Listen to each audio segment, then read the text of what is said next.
You're listening to the Monday Night Community Show with Daniel on BRFM. This is the Daniel Monday Night Community Show on demand through YouTube. Thank you very much for choosing to listen to us through this method. If you'd like to keep up to date with when I add new interviews, then subscribe to this channel. I've said everything and anything I've ever known about. I've added flesh to the bones of the weird and wonderful stories and ideas that the great British public think they know about. You could tell them more. Oh yes, perhaps I could explain about the Rendlesham Forest incident, or the NASA satellite images of UFOs, or how about the Loch Ness Monster. Yeah, Nessie's for real, everyone, and it's all one huge agenda to keep the people in the dark. You think I'm some sort of fool. You've got me to do your bidding, go here, appear on that TV programme, accept the fact that one journalist or another will present me as an idiot to the world, and that my reputation from now on will be, at best, a charlatan, a self-publicist, or possibly a con artist. And that will be just by those that like me. To others I'll be a traitor, and a traitor that was laughed at in the public domain. I know you're worried about your reputation, the reputation of friends, family. I never guessed just how far you would push this. When you approached me about this, I thought it was the odd lecture, a tiny book, and some signings in the odd, small, out-of-the-way bookshop. Something that only the most dedicated conspiracy people would ever come to recognise. And we did all of that in the beginning. And then you took it further. I know you have friends that can push anything you want into the spotlight. But now I'm a national joke. The man who believes in aliens and dark forces around every corner. Walk down the street and people laugh at me when I do the shopping. And while they are laughing at you, you'll be alive. Because there are those that think you are ripe for a car accident, or a heart attack, or even a late-night mugging that goes wrong. Such things in big cities are known to happen. The only reason you are still walking around is that the public see you as a joke. If anyone out there was taking you remotely seriously, do you believe your ex-colleagues in the shadows would tolerate what you've done? You're seen as a betrayer, and just because we've moved on from heads on poles at the Tower of London, don't think for 1 second there aren't quite a few of your previous associates that don't want to pay you a visit. The only way of keeping you safe is to keep you in the public eye. Because when you fade from memory, that's when you'll fade away. Then how do you plan to keep me in the public's mind? By starting to join up some of the dots to help form the bigger picture. With a small population of only 4.6 million people, Norway can afford to export most of its oil, and with the vast expanse of the North Sea that falls under its control, any future significant oil discoveries are generally more likely to be found in the Norwegian sector than in the British one. So how do we reverse the situation? Change comes about only in one or two ways. One, the change is voluntary, or two, it is forced. Either way, change then comes about. It is always the case with humans. The world is now consuming 160,000 litres of oils per second. 31 billion barrels of oil every year. The whole of the North Sea itself could only ever have supplied the world with 24 months' worth of oil. For humanity to continue as it is would require the discovery of a new North Sea every 2 years. And that rate of discovery hasn't happened in over 20 years. There is only one way to reduce the consumption in an attempt to preserve our dwindling remaining stocks. The people's ability to spend must be reduced, or people will continue to spend money consuming oil in an endless supply of products to make them feel better about themselves, rather than the food they place on the dinner table, and the anarchy that must sadly follow. Perhaps on reflection, the so-called reckless actions of the banking institutions, now make some sense. Paul, come on. I find it hard to get excited about shopping. You can't always be the centre of attention, you know. The whole world doesn't revolve around you. A most amusing idea. Ha ha. If only you knew. Oh, lighten up a bit. Millions do this all the time and it doesn't kill them. Anna, shopping is something you do to feed yourself. It's not something we do for enjoyment. You're not very Christmassy, are you? Believe me, I am. One day off from spending money, the rest of the year retailers have you by the... Are you all right? Oh, sorry, probably nothing. What was it? I thought I had seen... What? Nothing. Nothing. I think I made a mistake. Let's get on with the Christmas shopping. Yeah. You're right. But I can't help thinking that distant relatives can buy their own socks for Christmas. Hey, where's your Christmas cheer? Ho, ho, ho. You see, under the cover of being Mr. Grumpy, there is a likeable human being. You can't get round to me by playing to my vanity. Can't I? Oh, yeah. Well, sometimes. All the time. I remember once, there was this girl when I was at college and she... What? I keep seeing... This girl? No. A guy. I saw him at Piccadilly, then Regent Street. Now here. Twice. There must be thousands of people here walking around the West End doing their shopping. No. I've seen him. Do you know him? No. Ever seen him before? No. Not that I... No. I'm sure it's just a coincidence. Yeah, you're probably right. You're right, it's more likely a coincidence. After all, like you say, there are thousands. Are you okay? Yeah, I'm fine. Look, I'm just nipping into this shop. A lingerie shop? Something for me? No, something for me. You'll have to wait and see what Father Christmas brings you. Or me. I've always believed in Father Christmas. Doesn't everyone? Stay here. I won't be long.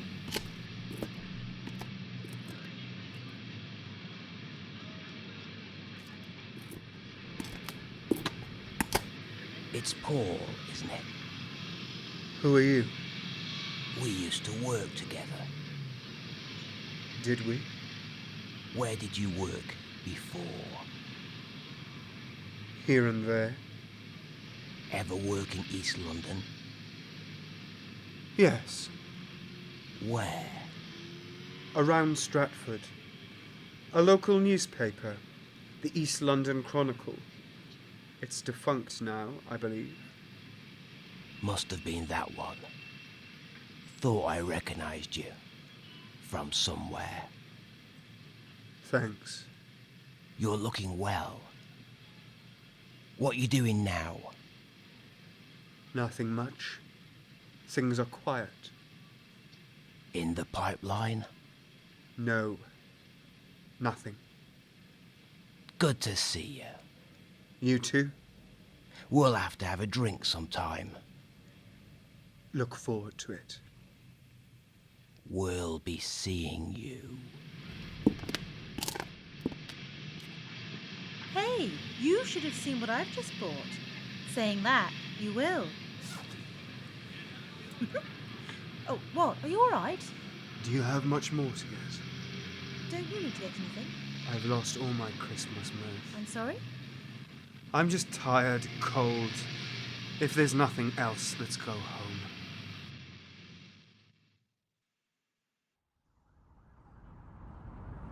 Isn't this a bit open? What are you worried about?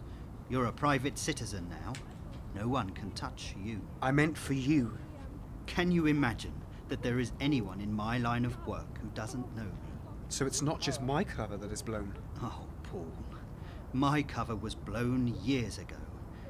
You don't have to hide in many shadows before someone starts to recognize your shoes. You might not fear someone seeing you, but I do. Let's walk. Now, Paul, don't overreact. I told you that some of your previous work colleagues might not might be envious of your success, but they won't do anything, and certainly not openly. You said publicity would keep me alive. I believe it will. The only way to keep the dogs off me. Yes, that's right. They're not going to be stupid enough to do anything. You don't know that. Remember the guy in the sports bag? He opened the door to his attacker. He also thought he was safe. They live by different rules. Perhaps I should start checking my tea for polonium-210. Keep visible. Keep giving the presentations. I've some more information you can use. The type of things that will really make people sit up and listen. Where are you going? I'm not just waiting for someone that is stupid to make a move. They won't. I'm known.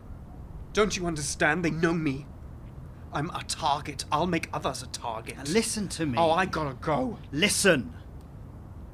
I won't let anything happen. You can keep me safe. I want you to add this to your speech on Tuesday. Can you keep me safe? Yes, I can keep you safe.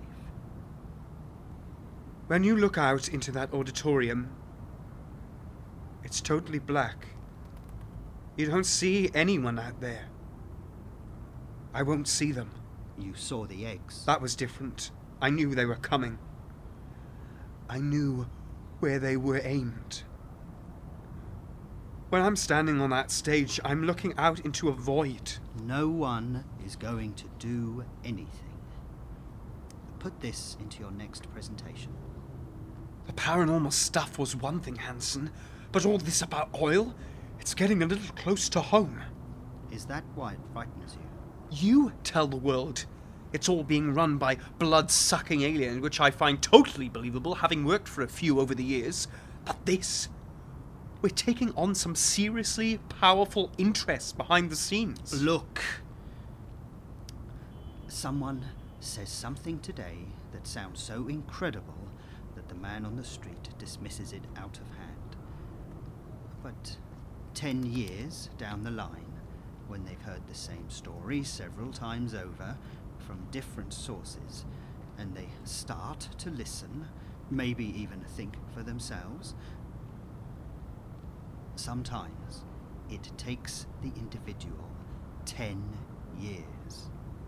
So, if we start today, it'll take 10 years. I need you to do something for me. What? Check this person out for me. They're starting to tick all the boxes. I've just got one more test, then I'll know. Know what? I have to go. Take the information. Get it out there.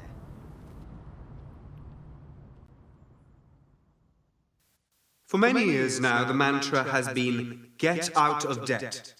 Something much easier said than done. But if one is to hold dominion over another, or many or countless millions, it will never be maintained purely through the yielding of force. When we see the rising costs of even food prices, and even what goes into the food chain itself, to say as nothing to the cost of utility bills, and even higher education, perhaps the only answer to get out of debt is to learn never to take on debt in the first place.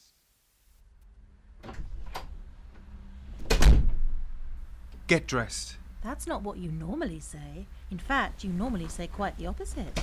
Time for a holiday. Oh, are you going anywhere nice? You're coming with me. Shall I bring a bikini? Try a passport. Oh? We need to get away as soon as we can. Bring only what you need. Slow down. I can't just up and leave. Some of us have real jobs, you know. The type of work no one writes about or stands up and gives lectures about. How long has that been a sore point? You never mentioned it before. You never said drop everything and let's go before. Yeah, well, I'm saying it now. I can see you're having a bad day. I'm the kind of guy that scares easily, Anna. You know why? Because I've seen what these people do and how they do it.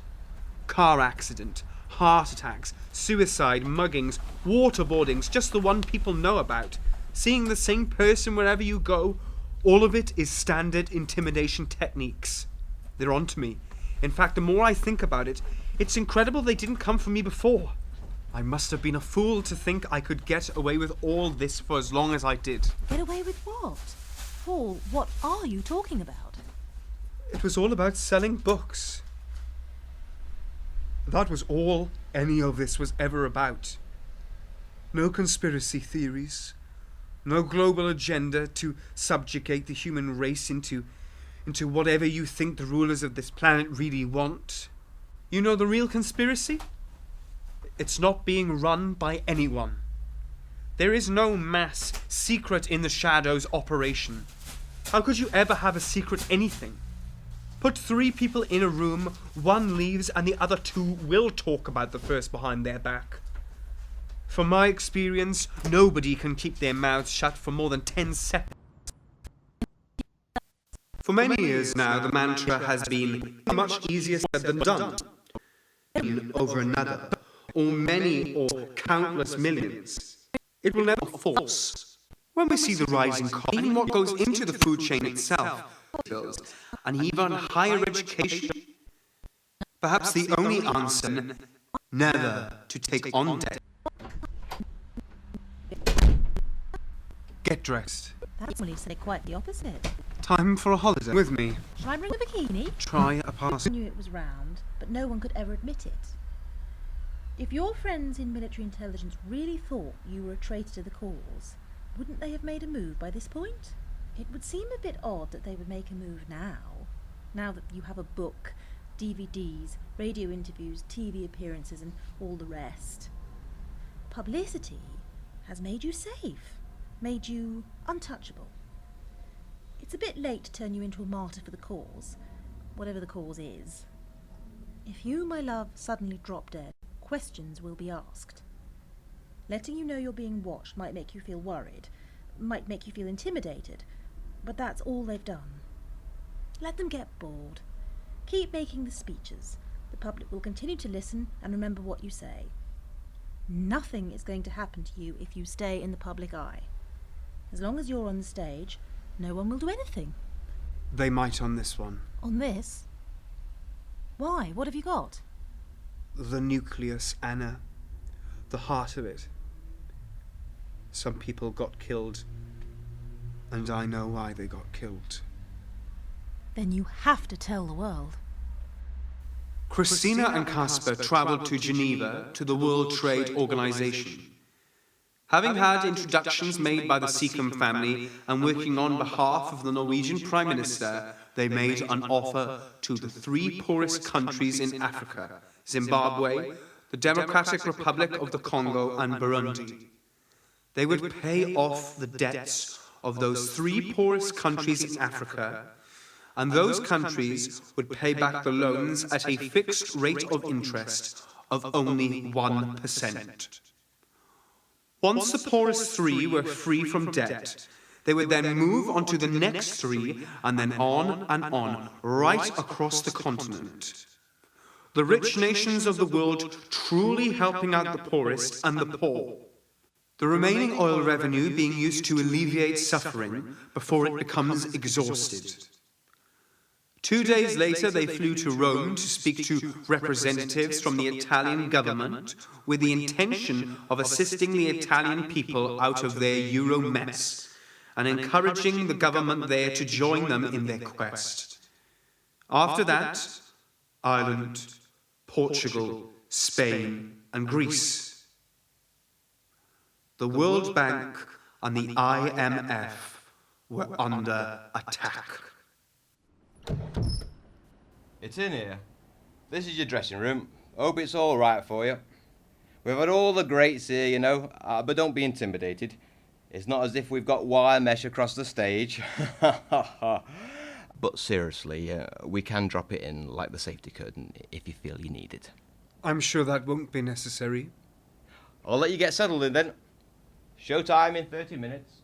Thank you. It's a nice dressing room. Yeah, Newly decorated. so it would seem. Nice view of the high street from here. Anna. And don't forget to wear that red tie I bought for you. Anna, Yes? when I come off the stage tonight, I don't want you to be here. I don't understand. I know you're with them, I don't know what you want, but I don't want to see you ever again. What are you? What man would give up the chance to escort his girlfriend to a lingerie shop? So that's how they knew the route we would take and how to find me. When I said we should leave, you never asked why we should leave. You never wanted to know the threat we potentially now both faced. And you just talked me into staying. But darling, I was suspicious from the beginning. How often do you think middle-aged fat blokes like me get approached by pretty young things, unless she's been sent to you for reasons other than getting up close and personal? What was it you wanted? Found out what I was actually going to say? Did you like the notion of selling nothing more than weird and wonderful ideas? Conspiracy theories from around the world just to pay off the mortgage? Makes sense, doesn't it? People will believe that. It's all about making a living and finding enough saps that will eat it all up. But here's the thing, Anna, if that's even your name. Here's the real crux of the matter, in a nutshell, as we said. It's never been about the written word on the page. Revenue being used to alleviate suffering. 2 days later, they flew to the Italian government with the intention of assisting the Italian people, urging the government there to join them in their Ireland, Portugal.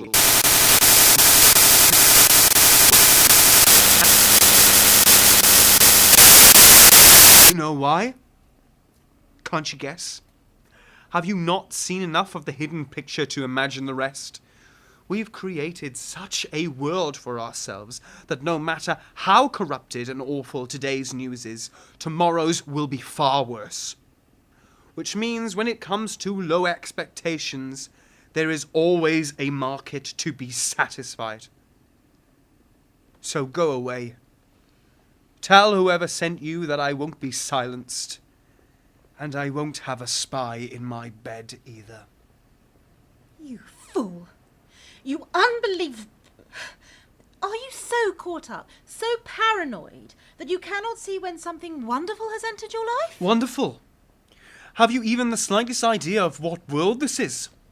Look at the evil. Look at the suffering. Look at the duplicity. We tell each other it's all about money. It's not. It never was.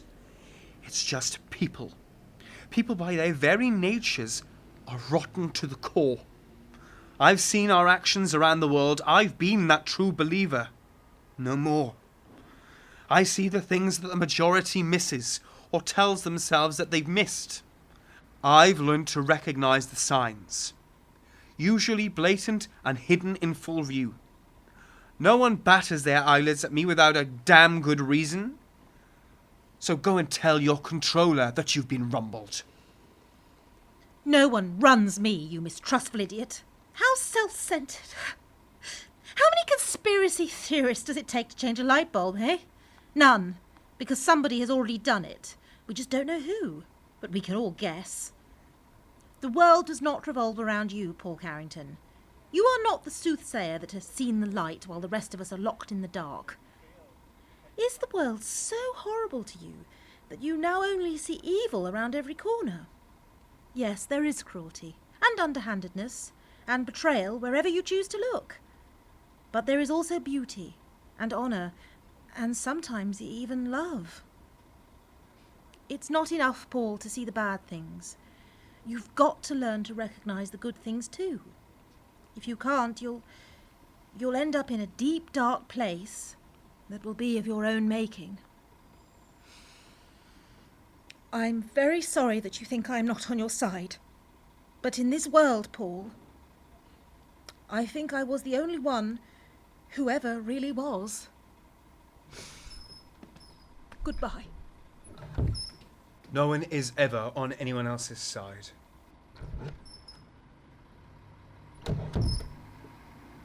I told you... Oh, it's you. Who were you expecting? No one. I've just passed a beautiful young woman in what I can only describe as an emotional state. Why are you here? I've got your second book here. I haven't written a second book. You didn't write much of the first one, as I remember. Just sign on the inside cover. Judging by the sales on the high street, we might have to sell this one electronically after all. Start thinking of a line. A line? A reason for the change from the first book. Only available in all good bookshops. Right. Come on, focus. What do you want? I have some more stuff for you. UFO reports, pilot statements, air traffic controllers. Makes the Rendlesham Forest incident look like nothing. I know it's too short notice for use tonight, but what about that show you've got scheduled to do on the 27th? Could you fit it in by then? Oh, and I've got a TV station interested in producing a documentary about your time in the service. It's only a satellite channel, but it's a start. Lots of stuff about the Sumerians and the Anunnaki. Paul. The girl you passed coming in here. Did you check her out? She's very pretty. Not that. I gave you her national insurance number. It should have been easy for you. Yeah, it was easy. Was she working for them? Who's them, Paul? The other faction. Those in the service that don't agree with what we're doing today. Right now. What are we doing, Paul? Getting the information out. Is that what you think this is about? Well, it's what you've told me. That is what I told you. And? And you believed it. What's wrong? There's nothing wrong. Just continue to give your performance as you did before. And the girl? Anna? She was just who she said she was. She wasn't on anyone's side, but yours. Then why are we doing this? You told people that you were the Son of God, so that those that watch you the closest could dismiss you as being of no threat, because we both know what they would do if they thought you were. Your reputation for telling the truth about the real world would have to take several years, but to make sure you were not seen as a threat, you had to, at first, appear like a joke. Then, little by little, the truth could filter out, without creating fear and panic on the streets. You are now the information service that will remain deniable, while continuing to drop the truth of events into the public domain. I thought by being in the shadows, I would stop being someone else's tool. I didn't realize that by being in the light, I was going to be an even bigger tool for those that didn't want to ever be seen. People don't believe in anything these days. Now, we've given them reasons to believe in nothing. Those motivated to listen to you will think they've learned something. And with all the rubbish we've given you, there will still be nuggets of truth. But that way, Paul, the people will come to our conclusions, the conclusions we wanted them to come to in the first place. We need you to tell the truths that we can't tell, and you'll be doing it until we decide it's time for you to be silent. And if I refuse to play ball? Refuse to play ball? How can you refuse to play ball? You're a joke, Paul. Do you not understand? After the situation with John Claude Monundo off the coast of South Africa, how could we ever use you again for anything? We've only used you for this, because you are now useless to us for anything else. Without this role, you'd be a washed-out spy that nobody would want or could use, just like millions in other professions. Refuse to play ball. That's a good one. Without me, sunshine, there is nowhere left to go, and they won't come for you. They'll simply leave you as a national joke to be ridiculed from now until the end of your days. Now get out there and give the speech. We live in a time of mass and massive communication. The ability to see global events at the click of a mouse would have seemed nothing short of miraculous to previous generations. To research the greatest questions of our time, are we alone in the universe? Does a secret group of individuals really control the world? Do we individually matter? These may seem, are, questions of great importance and do deserve many hours of serious investigation, but there is a price. You see, we, you, me, are only here for a short time upon this mortal coil. We have only a little time to live. You can attempt to discover the location of Atlantis, the truth about the events of November 22nd, 1963. Did beings from outer space really land in New Mexico? And on and on and on. Please ask yourselves this. Will any of it make the slightest bit of difference? You will still have to get up and go to work tomorrow and the next day and the day after that. The harsh reality is that the likes of you and I will never know. And in the hunt of such unknowable truth, the personal price may sadly turn out to be a heavy one. As someone once almost said, Lord, give me the strength to seek the truth, when the truth is attainable, and give me the wisdom to know when it isn't. And don't let me throw away the time I have on this planet, trying to work out which situation is which. In I, the Son of God, Josh Lewis was Paul, Will O'Connell was Hanson, and Katie Williams was Anna.